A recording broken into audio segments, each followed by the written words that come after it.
Hey everyone, we're kind of shifting gears in the course now to think a little bit more about not just what are the causes and consequences of inequality, but we're going to be thinking, especially in this video, about what reasons we have for preferring a more egalitarian society. That is, what reasons do we have for preferring to reduce inequality?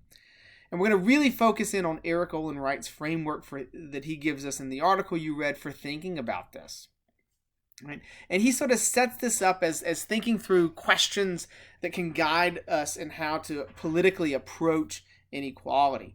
I mean, there's three kind of separate questions that we need to disentangle from one another in doing that. One is to think through what are the kind of moral reasons, the ethical or normative reasons we have for preferring an egalitarian society. What are the kind of moral foundations upon which we can argue that an egalitarian society is more preferable? A second set of questions is really what he refers to as diagnosing the problem of inequality. And when we're diagnosing the problem of inequality, we're trying to get at what are the causes of inequality. Why do we have the particular kinds of inequality that we've had? And then the last question is what's the feasibility for particular solutions to inequality, right? So we can say that in one sense, inequality is a problem. We might even be able to understand what are the causes of inequalities, but really, what are the alternatives to that?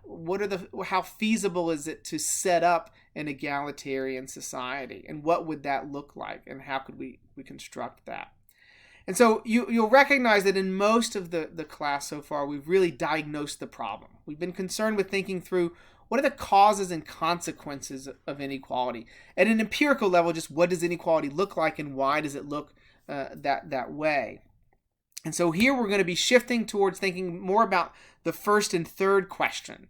What are the moral or normative reasons we can come up with for preferring a more egalitarian society? And how do we get there? How feasible are the possible solutions that are out there? And so in this particular video, we're really going to focus in on figuring out what are the normative foundations. So Wright gives us 5 possible justifications that we could have for preferring a more egalitarian world. And so we're going to kind of walk through each of these by looking at what would reducing inequality actually accomplish? What is the endpoint for doing that? So in one sense, he argues that reducing inequality will reduce human suffering.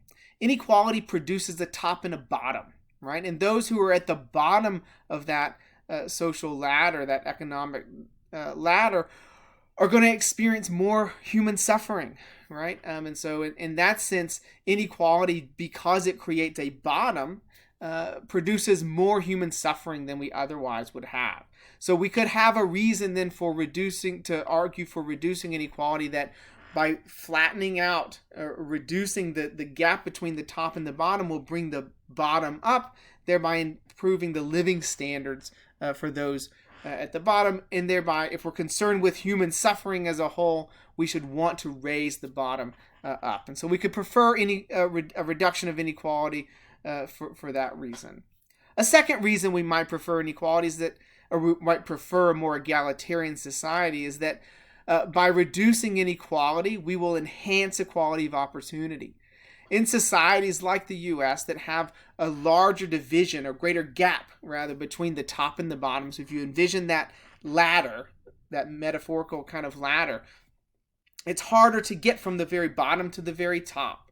So if we can reduce the gap between the top and the bottom, this provides for more opportunities. In a very real sense, by reducing inequality, we're providing for more opportunities for individuals to flourish. We're potentially providing more opportunities for individuals to reach their full potential, right? And so we might prefer a more egalitarian society for that reason. A third reason we might prefer a more egalitarian society is that inequality necessarily reduces the autonomy of some individuals. Those who have less of the material resources of society, by virtue of not having control over those resources, have less control over their own lives and their own fates. And so if we're concerned with and we value autonomy and agency, individuals being able to be in control of themselves and their lives and the world that they live in, then we should want to reduce inequality, because reducing inequality will enhance the autonomy that individuals experience in the world. We could also prefer a reduction of inequality for purely political reasons. We know that those who are at the very top of the income distribution, those who have more wealth and material resources in society, have the capacity to use those resources to gain political leverage, to donate to campaigns, to gain insider information, or to gain rapport with those who are in politically powerful positions. And so if having more resources translates into having more political power, by reducing inequality, we're expanding political equality. That is, we're expanding the political power base. More people have more opportunities to engage politically, and from that we can get that is a reduction of inequality in material resources could expand equality of political power. So if we prefer a more politically equal distribution, or an equal distribution of political resources, we should prefer then an equal distribution of material resources. And then finally, he argues that potentially reducing inequality can potentially enhance social solidarity. By reducing that top and the bottom, we no longer live in separate social worlds.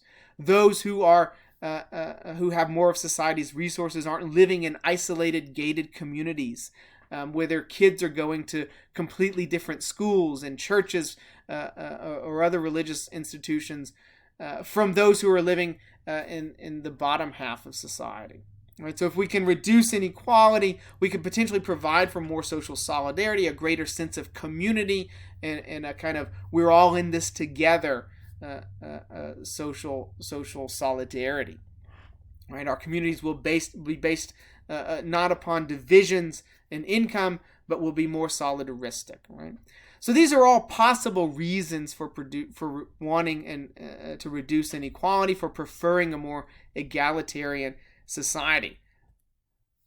And we can think of them as the moral foundations, right? Each individually, those are reasons that provide for a normative preference for reducing inequality.